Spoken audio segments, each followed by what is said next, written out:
এটা হচ্ছে কি সুনামগঞ্জের রাস্তা, রাস্তার পাশে আমরা দাঁড়াই আছি। তাও ত্রাণ নিয়ে আসছিলাম, আইসা দেখি পুরা রাস্তা বন্ধ হয়ে গেছে। এখন আল্লাহ মাহবুদ জানে যে খাবার যদি পৌঁছাইতে না পারি সুনামগঞ্জে, এখন রাস্তাতে যাওয়ারও কোনো উপায় নাই।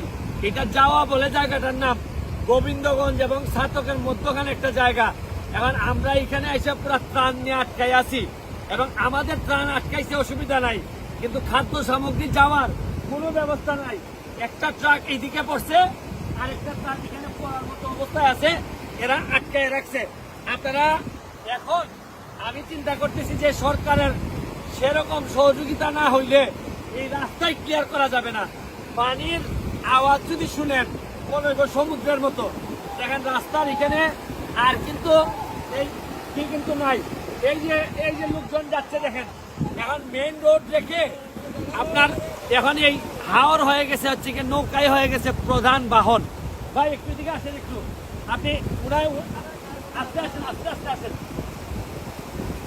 আপনি কি গাড়ির সাথে? গাড়ির ড্রাইভার। এটা কি আগে পড়ছিল না পরে?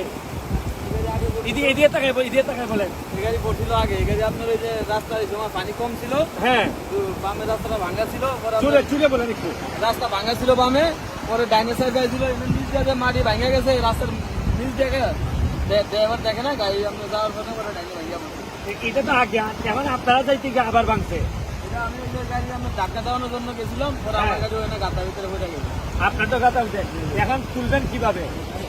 ওই যে এবারে গাড়ি মোবিল সব পাই দিয়ে গেছে, তেল পানি হ্যাঁ হ্যাঁ, আপনার ট্রেন কপ্পা দিয়ে বা কেরেন দিয়ে উঠেছিল। কেরেং না আসা পর্যন্ত তো পারবেন না। না না, উনার বক্তব্য হচ্ছে কেরেং আসার না পর্যন্ত কোনোভাবেই এখন আর এই রাস্তা ক্লিয়ার করা যাবে না।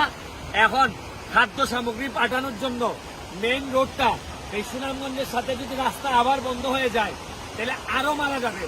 আমার কথা হচ্ছে যে আমি দৃষ্টি আকর্ষণ করতেছি সরকারের, এখানে আমাদের কিছু করার নাই। আর এইসব বড় বড় মেশিনারি সরকারের লোক ছাড়া কোনোভাবেই সম্ভব না।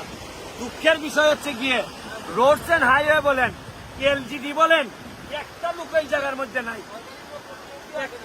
একটা লোক আসেন, সরকারের কোন লোক আছে? আজকে 5টা দিন ধরে এই জায়গায় হ্যাঁ, কেউ আজ জিজ্ঞাসা না ভাই এনে কি হয়েছে, আপনার কোনো সমস্যা হয়েছে কিনা। মানে কোন ডিপার্টমেন্টের কোন লোক নাই। কালকে দুজন আর্মি আইছিল, হ্যাঁ, আইসা দেখে গেছে। এই আর কোন সরকারের কোন লোক নাই। কোনো লোকজন আসো না। ওনার বক্তব্য হইল মাত্র 2 জন আর্মি আসছিলেন, দেখে গেছেন। সরকারের নির্দিষ্ট ডিপার্টমেন্টের এলজিডি রোডস এন্ড হাইওয়ে তারা কিন্তু নাই।